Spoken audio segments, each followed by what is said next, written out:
me with Meg. Meg. So just stop. Just listen. Just follow through. just take a moment, take a beat. Trust it. Just trust it. Trust the process. Trust the process. Yeah. All right. So we're gonna turn it on. It's already moved. All right. And then we want to put these two pieces. So we want to look for the little, like, I guess, I don't know, the embeddedness.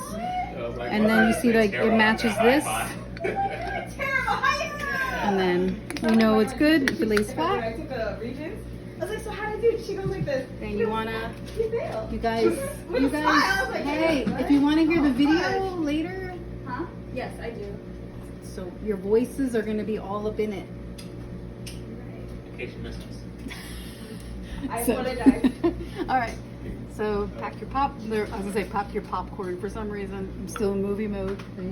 Pack your coffee. All right. I always do it over the thing because it's just easier if anything falls off. Although you can see it's fallen off already plenty of times. Oh yeah. So the little packing is in here. So you want to pack it down.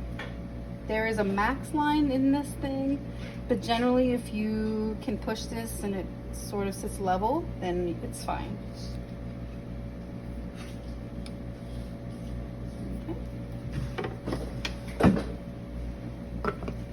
And then you're gonna want to put this in here, right, at 90 degrees, and then turn it until it locks. You're gonna have to hold the thing down to do it though, because it is a pain.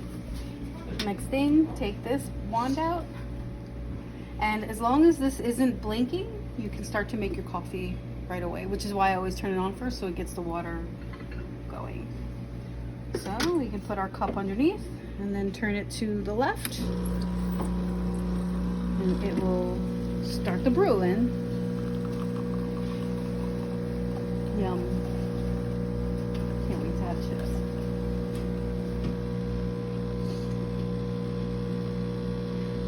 So you want to fill it up to about halfway to 3/4. It depends on how much coffee you want in your cup.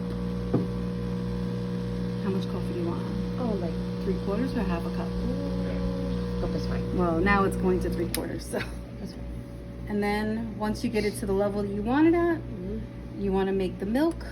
So you want to press this button and see how it's blinking. That means it's not ready. So we're gonna want to take our frothing cup and get some milk.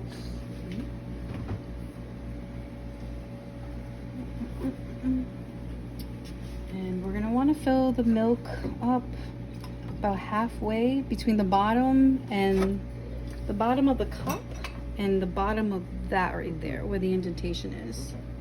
So halfway is usually a good, if it's just for like, unless you want like a lot of milk, then fill it up a little bit more. But when you add steam to the milk, it makes it rise, so that's why I usually don't go too wild. So it's still blinking, so I still have to wait. But in the meanwhile, I'm gonna use the rag here, and I'm gonna go ahead and wet one side of it. So we're gonna go to the sink, I guess.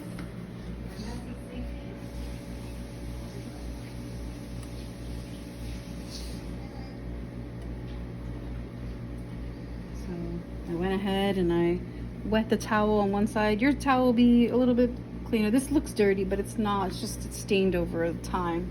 So I'm gonna keep that there for now. And it's ready to go. It's not blinking anymore. So you're gonna want to tip your cup and just put the tip of the wand in. Turn this to the right because you want to froth it. You see the lights on. And it should look like a whirlpool in there, and it should sound like it's slurping. That's how you get the milk to get that foam, that froth.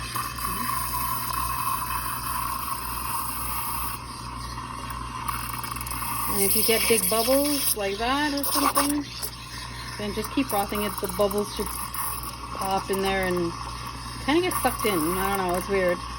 Can't explain it any more than that.